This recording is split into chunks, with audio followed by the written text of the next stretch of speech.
On the morning of September 11, 2001, 19 men armed with box cutters directed by a man on dialysis in a cave fortress halfway around the world using a satellite phone and a laptop directed the most sophisticated penetration of the most heavily defended airspace in the world, overpowering the passengers and the military combat-trained pilots on 4 commercial aircraft before flying those planes wildly off course for over an hour without being molested by a single fighter interceptor.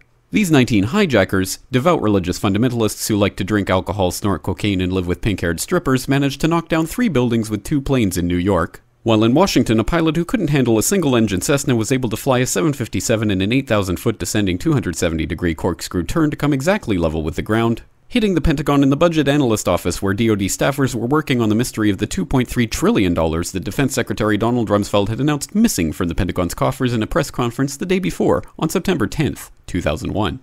Luckily, the news anchors knew who did it within minutes. Osama bin Laden. The pundits knew within hours. Osama bin Laden.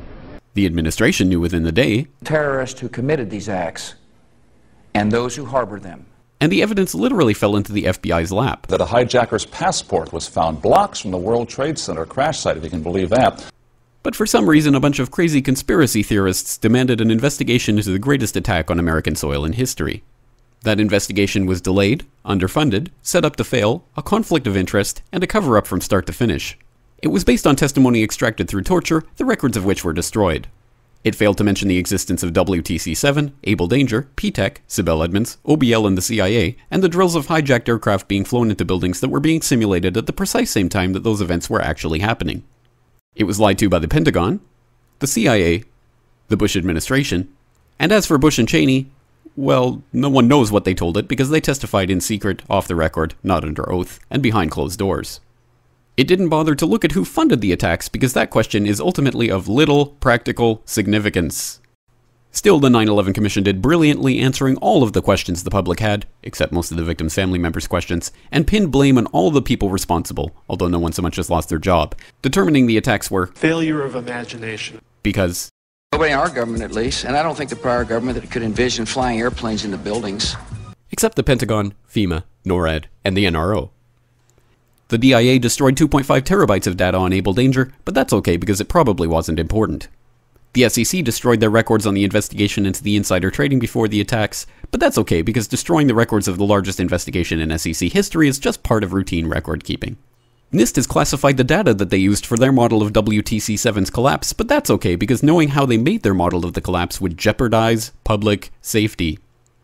The FBI has argued that all material related to their investigation of 9/11 should be kept secret from the public, but that's okay because the FBI probably has nothing to hide.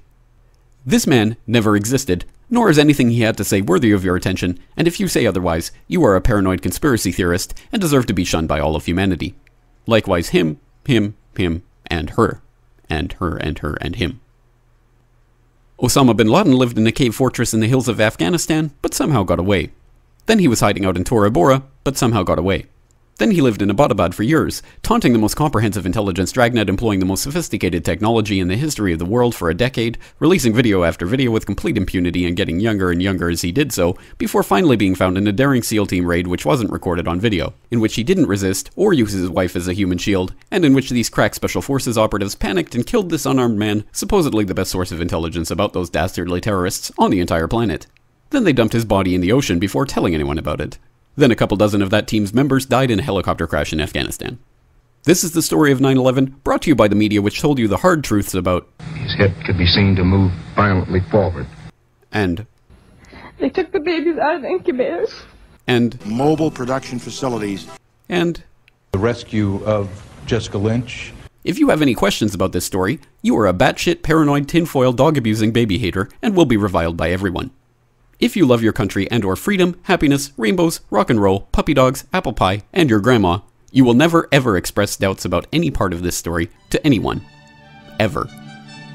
This has been a public service announcement by the Friends of the FBI, CIA, NSA, DIA, SEC, MSM, White House, NIST, and the 9/11 Commission.